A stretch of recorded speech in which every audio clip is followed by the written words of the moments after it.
নমস্কার।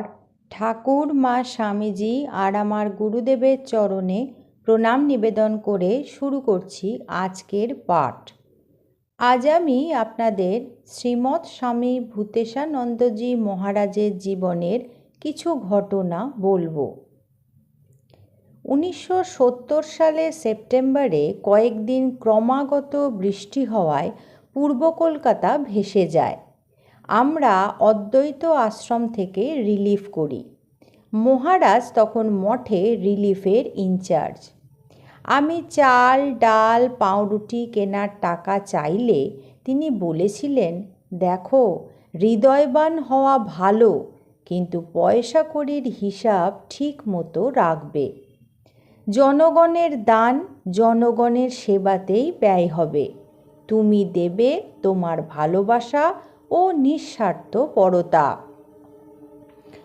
1971 সালে স্বামীজির জন্মদিনে বেলুর মঠে গম্ভীরানন্দজি আমাকে বললেন, ওহে, তোমাকে হলিউডে যেতে হবে, তৈরি হয়ে নাও।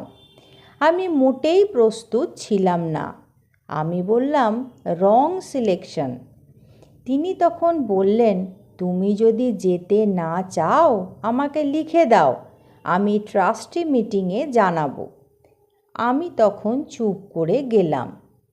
পূজনীয় নির্বাণানন্দজি আমাকে আগেই বলেছিলেন, তুমি না করো না।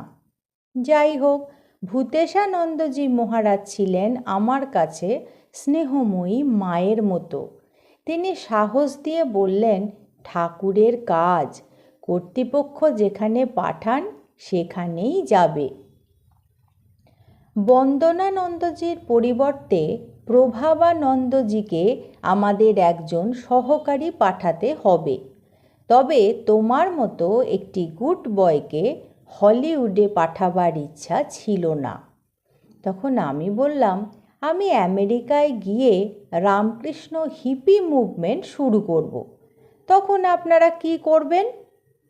মহারাজ শুনে হাসতে লাগলেন। তার সঙ্গে নির্ভয়ে স্বচ্ছন্দে সব কথা বলা যেত। অবশেষে বেলুর মঠ থেকে যাত্রা করি 27শে মে 1971 সালে। যাবার আগে মহারাজ বললেন, দেখো, কাল সকালে তুমি আমার সঙ্গে ব্রেকফাস্ট খাবে। আমি তোমাকে টেবিল ম্যানার্স শেখাবো।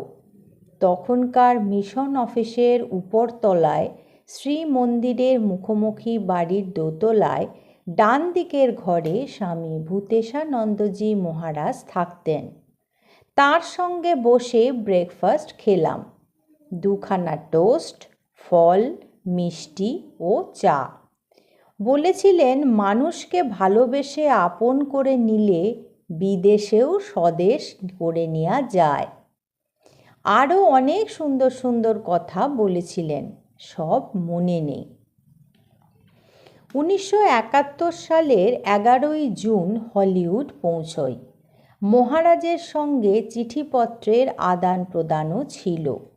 তারপর 1977 সালে ভারতে ফিরি। মহারাজ তখন কাঁকুরগাছিতে ছিলেন। দেশে থাকতে আমি বেশি ঘুরিনি, ছুটিও পাইনি, আর পয়সাও ছিল না। অমরনাথ, কেদারনাথ, বদ্রীনাথ দর্শন করে নেপালে পশুপতিনাথ দর্শন করতে যাব। 11ই অগস্ট মহারাজকে বললাম, মহারাজ, আপনি কি নেপাল যাবেন? তখন মহারাজ বললেন, তুমি যদি নিয়ে যাও তাহলে যাব। তা আমি বললাম, ঠিক আছে, চলুন, আমি আপনার সেবক হব। মহারাজ তখন বললেন, না, তুমি সেবক হলে ভালো দেখায় না, শিখরেশ আমার সেবক। আমি তখন বললাম, ঠিক আছে, আমি শিখরেশের ভাড়াও দিয়ে দেব। তারপর পীযূষ মহারাজও আমাদের সঙ্গে যান।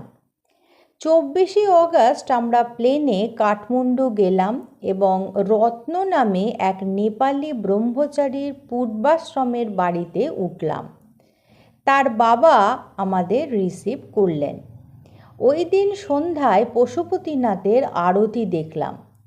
25শে অগাস্ট সকালে রত্নের বাবা ও জ্যাঠামশাই, নেপালের মহারাজের উচ্চপদস্থ কর্মচারী ছিলেন তারা, ভালো গাড়ি করে গাইড সহ আমাদের সব দ্রষ্টব্য স্থানগুলি দেখানোর ব্যবস্থা করলেন।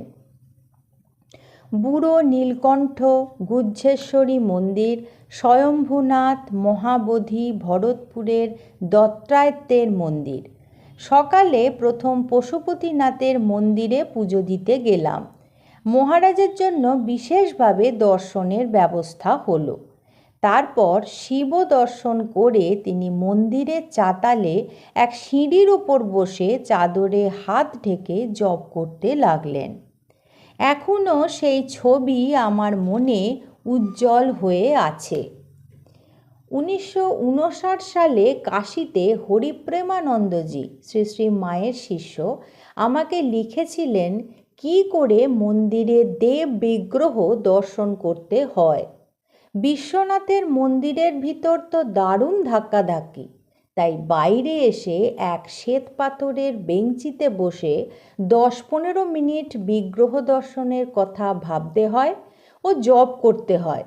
এতে মনে একটা গভীর ছাপ পড়ে। স্বামী ভূতসানন্দজি মহারাজকেও আমি তাই করতে দেখলাম। এই সব প্রাচীন সাধুদের কাছে কত যে কি শিখেছি তার বলার কথা নয়। ওই দিন সকালে আমরা ডাক্তারের গাড়িতে করে শহর থেকে দূরে দক্ষিণাকালী দর্শন করতে যাই। সেখানে দশমহাবিদ্যার মূর্তি ও 2জন তান্ত্রিক দেখলাম। ফেরবার পথে মাঝ রাস্তায় গাড়ি খারাপ হয়ে গেল।